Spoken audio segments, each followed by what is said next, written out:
جب معاملہ پیش آیا تھا نا وہ بلقیس کے تخت کا، تو اس وقت بھی جناب سلیمان کے ملتے جلتے ہی الفاظ تھے، اور اس وقت بھی وہ یہی بات کہہ رہے تھے کہ اللہ تعالیٰ مجھے آزمانا چاہتا ہے،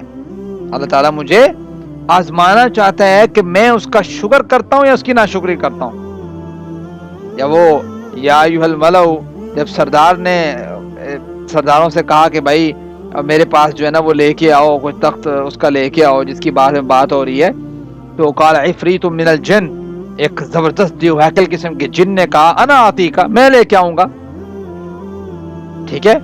یہاں تک کہ ان تقوم من مقامک، آپ اس مقام سے کھڑے ہوں، یعنی آپ جو ہے وہ یہ مجلس برخاست کریں، اس مجلس کے برخاست کرنے سے پہلے میں اس ملکہ بلقیس کا تخت آپ کے سامنے پیش کر دوں گا جس کی اتنی کوالٹیز جو ہیں وہ بیان کی جاتی ہیں۔ تو وہاں سے ایک شخص کھڑا ہوا، ٹھیک ہے، اس کے پاس اللہ کی کتاب کا علم تھا، اس نے کہا ان یرتد الیک طرفک، کہ آپ جو ہے وہ آنکھ جھپکیں، تخت آپ کے سامنے۔ جناب سلیمان نے آنکھ جھپکی، تخت سامنے آ گیا۔ اب انہوں نے یہ نہیں کہا کہ دیکھا میری کیا قوت و طاقت ہے، نہیں، فوراً سے جو نا وہ رسپانس کے طور پہ یہی بات کہی کہ لیبلونی، وہ مجھے آزمانا چاہتا ہے اللہ تعالیٰ کہ میں شکر کرتا ہوں یا اللہ کی نافرمانی کرتا ہوں، کفر کرتا ہوں،